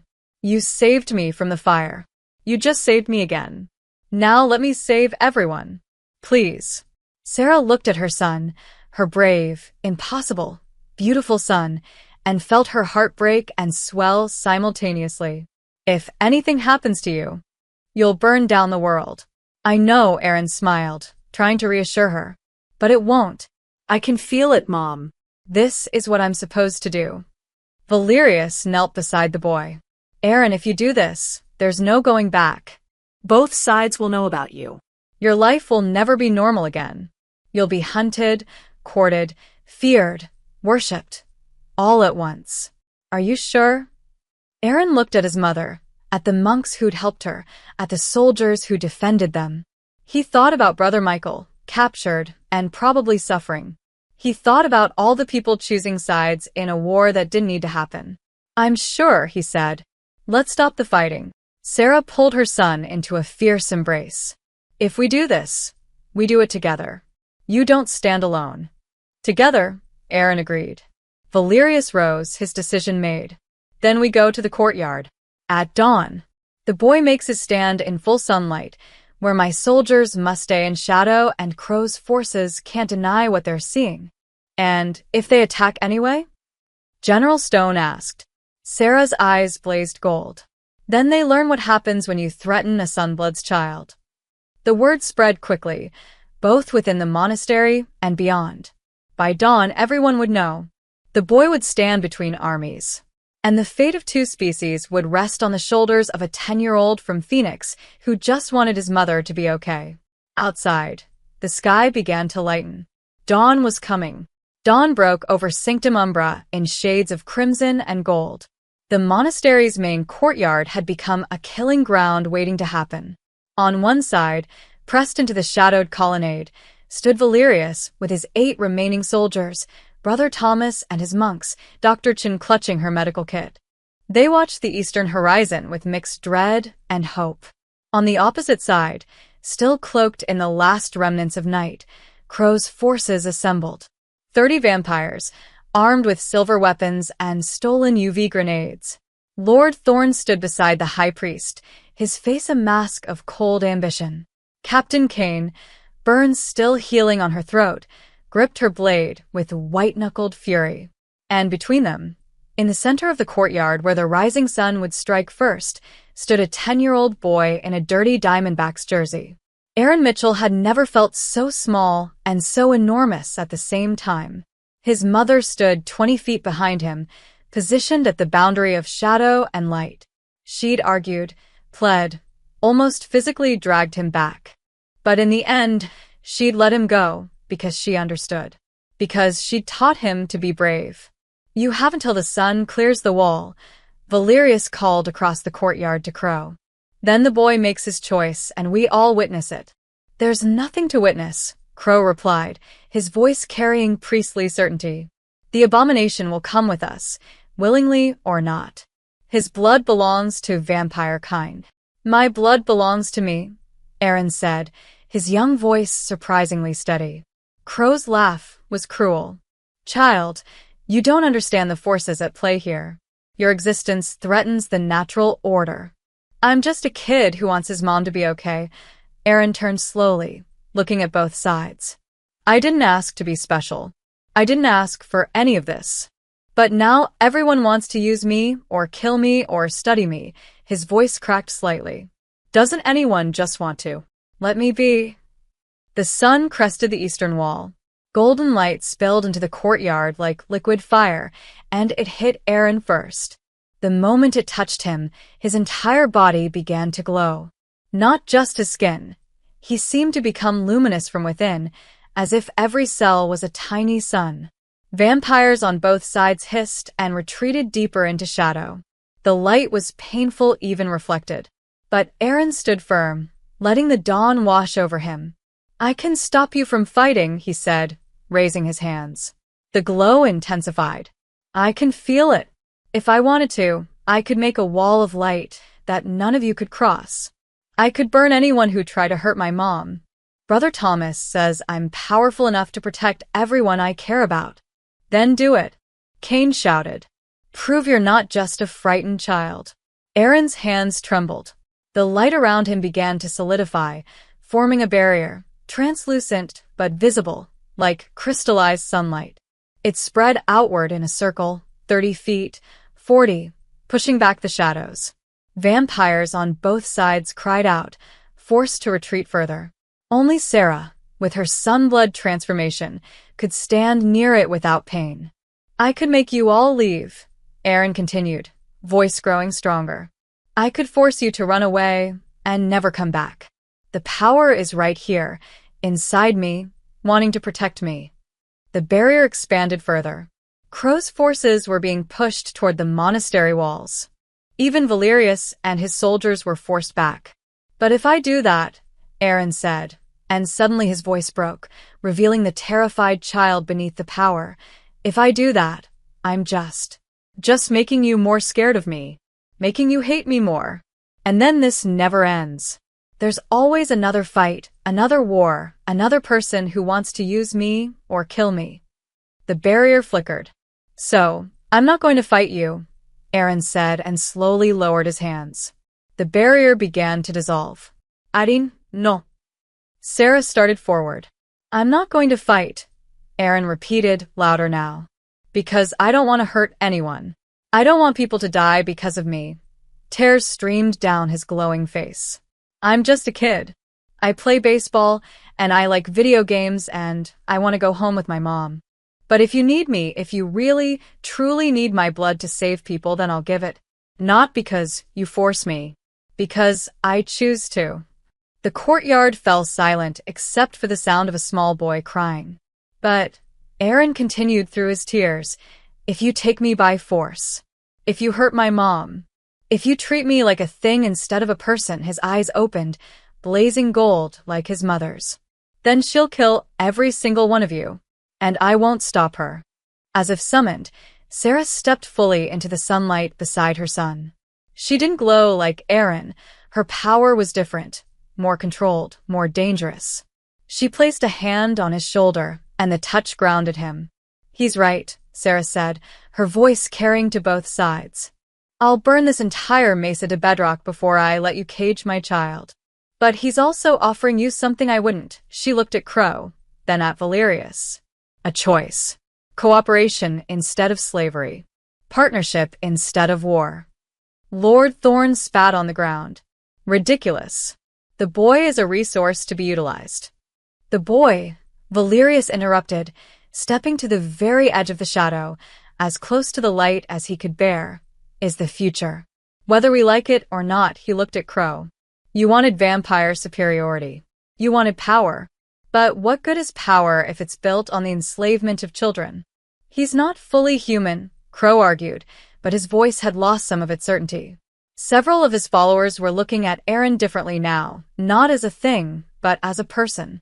Neither are you, Valerius countered. Neither am I. We're all something between, Crow. Aaron and his mother just represent the next step. We can fight it, or we can learn from it. Your Majesty, Captain Kane stepped forward, and everyone tensed. But she wasn't attacking. She was.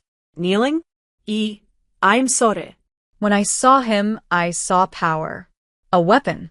I didn't see the child. She looked at Aaron, genuine remorse in her eyes. I was wrong. One by one, several of Crow's vampires knelt. Not all of them. Thorne and several hardliners remained standing, furious. But enough. Enough to matter. Crow's face twisted with rage.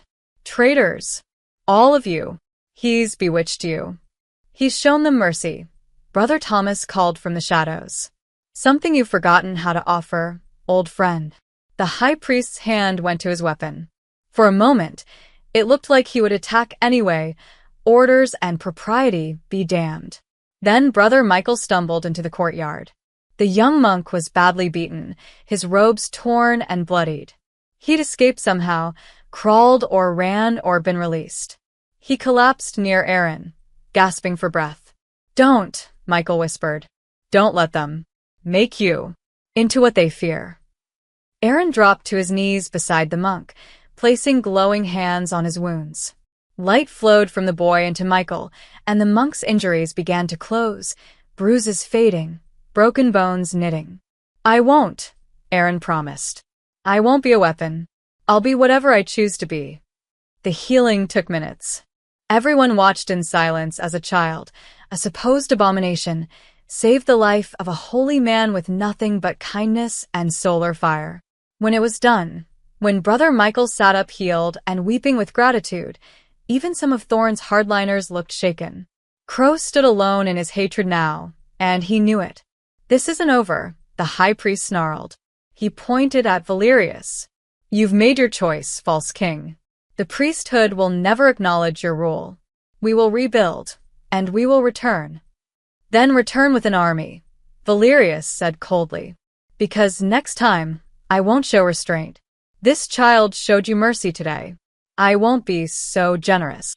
Crow and his remaining loyalists, maybe 10 vampires total, retreated into the monastery's shadows, then vanished into the tunnels.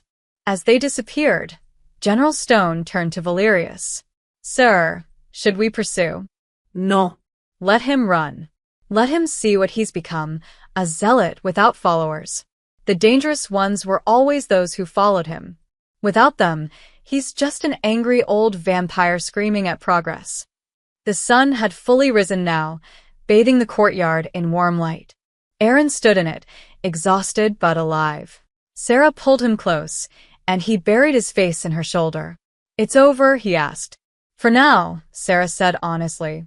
"But baby, you did good. You chose peace when you could have chosen power. I'm so proud of you." Valerius approached them carefully, stopping at the shadow's edge. "Mrs. Mitchell, Aaron, what happens now is your choice. You can leave, try to build a normal life somewhere. Or," he paused, "or you can stay. Help me build something new. A society where sunbloods and vampires and humans can coexist." Sarah looked down at her son. "What do you think?" Aaron wiped his tears, considering. Then he smiled, the first real, childish smile he'd shown in days. "Can I still play baseball?" Despite everything, Valerius laughed. "I'll make sure of it. Then okay. We'll stay." Aaron looked around at the damaged monastery, at the vampires kneeling in shadow, at his glowing hands. "But someone has to teach me how to control this." I almost burned Brother Thomas's eyebrows off. As laughter rippled through both groups, exhausted, relieved laughter, the war paused. It wasn't over. Crow was still out there. The capital was still in rebel hands. There would be more battles, more challenges. But in that moment, in a monastery courtyard filled with sunlight and shadow, a small boy had shown an entire species what it meant to choose mercy over power. And maybe, just maybe, that was enough to change the world. 3 days after the standoff, Sanctum Umbra had transformed from a battlefield into something resembling hope. The monks worked tirelessly to repair the damaged corridors. General Stone coordinated with loyalist forces across the territories, consolidating support for Valerius's regime. Dr. Chun had set up a proper research station, with Sarah's permission, to study sunblood biology in ways that might help rather than exploit. And on the monastery's highest cliff, overlooking miles of desert painted orange by the setting sun, Valerius stood with Sarah and Aaron Mitchell, watching the world change. Word from Crimson Vale, Valerius said, reading a message on a secure tablet. "Lady Brennan survived. She's organizing the loyalists, but Crow's forces still hold the fortress. It's going to be a long fight to reclaim it." "How long?" Sarah asked. She'd dressed in clothes the monks provided, simple but practical. Her golden veins were less visible now, her power settling into something more controlled. But her eyes remained that unsettling, beautiful gold. "Months. Maybe years." Valerius pocketed the tablet. "Crows retreated to the old cathedral ruins with his remaining zealots. They're small in numbers but organized. And they're spreading propaganda, calling me the human king, saying I've betrayed vampire purity." "Have you?" Aaron asked from where he sat, legs dangling over the cliff edge. He was drawing in a sketchbook Brother Thomas had given him, pictures of the monastery, of his mother, of the moment he'd stood between armies. Valerius considered the question seriously. "I've chosen evolution over stagnation. If that's betrayal, I'll wear it proudly." Sarah moved to stand beside the vampire king, both of them staring out at the horizon. "You know they'll come for us again. Crow, Thorn, others like them. They'll see Aaron as either a weapon or a threat for the rest of his life." "I know. And you still want us to stay?" "I'm asking you to stay," Valerius corrected. "There's a difference. I won't force you, won't trap you." But he turned to look at her. "If sunbloods rise without guidance, they will destroy both worlds. Your words, that night you woke. You were right." Sarah remembered. In those first confused moments of transformation, she'd seen it. Visions of a future where sunbloods emerged randomly, unprepared, hunted by both vampires and humans. Children torn apart by forces they didn't understand. A new species born in violence and fear. So we guide them, she said quietly. We become teachers instead of victims. Teachers need students first, Aaron pointed out, looking up from his drawing. Am I the only one? The only Sunblood. You're the only one we know of, Valerius said. But Brother Thomas's theory suggests others might exist dormant. People who carry the genetic markers but have never been triggered. If we can find them, carefully, safely, we could build a community. A place where being different doesn't mean being hunted. Here, Sarah looked around at the monastery. Sanctum Umbra? Why not? It's remote, defensible, and it's already a place of learning. The monks have agreed to expand their mission, to study not just vampire and human coexistence, but Sunblood integration as well. Valerius's expression grew distant. 300 years ago, when I became king, I had a vision. A society where vampires didn't need to hide in shadows, where humans didn't need to fear the dark. I failed, made compromises, let people like Crow gain power because I was too focused on maintaining peace instead of building justice. You can't blame yourself for zealots being zealots, Sarah said. No, but I can learn from it. Valerius looked at Aaron. That boy stood in front of 2 armies and chose mercy. He showed me something I'd forgotten, that real strength isn't about power. It's about choosing the harder right over the easier wrong. Aaron blushed, embarrassed. I was mostly just scared. Bravery is being scared and doing it anyway, Valerius said. Something I think your mother taught you. Sarah smiled, pulling Aaron close as he came to stand with them. So what now? We stay here, train anyone else like Aaron you find, and hope Crow doesn't raise an army big enough to wipe us out. That's the pessimistic view, Valerius said. The optimistic view is we build something unprecedented. A sanctuary where all 3 species can learn from each other. Where a Sunblood child can play baseball. He glanced at Aaron. I made arrangements. There's a human settlement 30 miles east. They have a youth league. You'd need a guard, but... Aaron's face lit up. Really? I can play. I promised, didn't I? The boy hooped, actually jumping in excitement for the first time since arriving at the fortress. For a moment, he was just a 10-year-old thrilled about sports, not a genetic miracle or a political powder keg. Sarah watched her son laugh and felt tears prick her eyes. Thank you, she whispered to Valerius, for seeing him, not what he can do, who he is. He made it impossible not to, Valerius replied. As the sun dipped lower, painting the sky in shades of purple and gold, General Stone approached from the monastery. Your Majesty, we've had 17 responses to the discreet inquiries. Humans who reported unusual healing, sun tolerance, other markers. They're scattered across 6 states. Verify each one carefully, Valerius ordered. No pressure, no coercion. Offer information and sanctuary if they want it. But make it clear, we're not building an army. We're building a community. Yes, sir. Stone hesitated. Sir, there's one more thing. A message from Crow. He's challenged you to formal combat. Single combat, old world rules. Winner takes the kingdom. Valerius's jaw tightened. When? 1 month. He's chosen the Crimson Court as the venue. Theatrical bastard wants it public. He's trying to make himself relevant, Valerius mused. If I refuse, he claims I'm a coward. If I accept, he gets a platform to spread his message regardless of the outcome. So don't give him either, Sarah suggested. Ignore him. Build what you're building here, and let his grandstanding fade into irrelevance. The old me would have done that, Valerius admitted. But the boy taught me something else too. Sometimes you have to stand in the light and face what's coming, even when it's terrifying. He turned to Stone. Send word. I accept. 1 month, Crimson Court, old world rules. Stone nodded and left to arrange it. Aaron tugged on Valerius's sleeve. Are you going to die? The directness of it made both adults pause.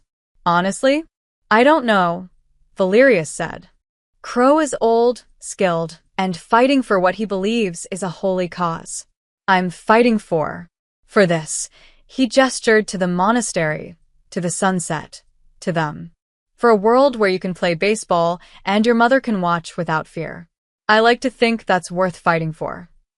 It is, Aaron said firmly. And if you die, I'll avenge you or something. Valerius laughed, a real, genuine laugh that seemed to surprise him. Please don't. Just live, Aaron. Live well, live kindly, and show the world what a sunblood can be when they're given the chance to simply exist. That's revenge enough against everything Crow represents. As stars began appearing in the darkening sky, the three of them stood together. Vampire, Sunblood Mother, and Sunblood Child. Behind them, the monastery glowed with lamplight. Monks and soldiers moved through the corridors, former enemies now sharing space and purpose. It wasn't peace. Not yet. Crow was still out there, plotting. The capital remained in rebel hands. 17 potential Sunbloods needed to be contacted, protected, taught. And in 1 month, Valerius would face a zealot in combat that could determine the fate of vampire society. But it was a beginning. Mom, Aaron asked as they turned to head back inside. Do you think we'll ever be normal again? Sarah looked at her glowing hands, at the golden veins beneath her skin, at her son, who could stand in sunlight without fear. She thought about the mother she'd been just days ago, working at a solar plant, packing lunches, living an ordinary life. That woman was gone. But maybe something better had taken her place. No, baby, she said honestly, taking his hand. We'll never be normal. But maybe we can be something better. Maybe we can be the bridge. Between darkness and light, Aaron said, remembering Brother Thomas's words. Between darkness and light, Sarah confirmed. Valerius walked slightly ahead, leading them back to the monastery. As they passed through the ancient stone doorway, he paused and looked back at the desert one last time. Come on, he said. We have work to do. A kingdom to reclaim, zealots to defeat, and baseball games to attend. In that order? Aaron asked. Definitely in that order. As the heavy doors closed behind them, sealing them in warmth and lamplight, the first stars of evening began their watch.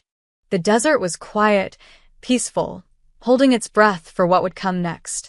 In the ruins of the old cathedral, Crow sharpened his blade and prayed to dark gods for victory. In Crimson Vale, Lady Brennan gathered loyalists in hidden places, planning rebellion against the rebellion. And in Sanctum Umbra, a small boy fell asleep in his mother's arms, dreaming not of war or power or destiny, but of baseball diamonds, homework, and a future where being special didn't have to mean being afraid. The war wasn't over. But for the first time in centuries, it felt like it might be winnable. And that was enough. For now. The end.